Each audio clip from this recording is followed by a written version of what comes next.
L'Iran annonce une proposition en 10 points exigeant la levée totale des sanctions imposées depuis l'époque de l'administration George Bush. Les autorités militaires précisent que le cessez-le-feu devra également inclure le Liban. L'accord, selon Téhéran, doit prévoir une compensation intégrale ainsi que la libération de tous les avoirs iraniens gelés, y compris les milliards de dollars détenus aux États-Unis.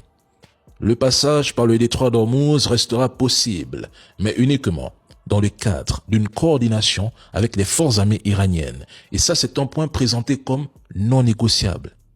L'Iran maintient son contrôle sur le détroit d'Ormuz. Du côté américain, le cessez-le-feu entre en vigueur dès ce soir. Washington reconnaît toutefois qu'un délai sera nécessaire pour que les ordres atteignent toutes les unités de corps des gardiens de la Révolution, alors que les bombardements se poursuivent encore dans la région. L'entité, de son côté, se dit surpris par ce revirement, affirme ne pas en comprendre les raisons, mais accepte un cessez-le-feu que Donald Trump aurait imposé à Netanyahou.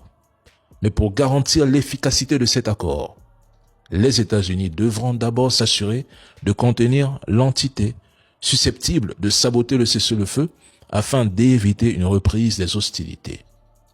Nous l'avons dit ici, Donald Trump cherche une porte de sortie. Il dit que nous avons déjà atteint et dépassé tous nos objectifs militaires. N'oubliez pas que Donald Trump voulait imposer un changement de régime en Iran. Il a échoué.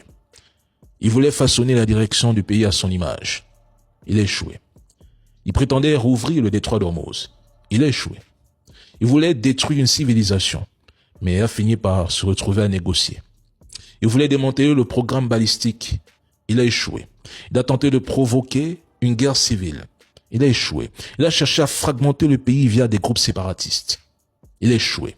Il a envisagé de contrôler des points stratégiques comme l'île de Karg pour voler le pétrole iranien. Il a échoué. Au final, beaucoup d'objectifs annoncés, mais aucun véritablement atteint. En gros, Donald Trump a échoué. Mais le gouvernement iranien est toujours là. Il possède son uranium enrichi et il lance encore des missiles.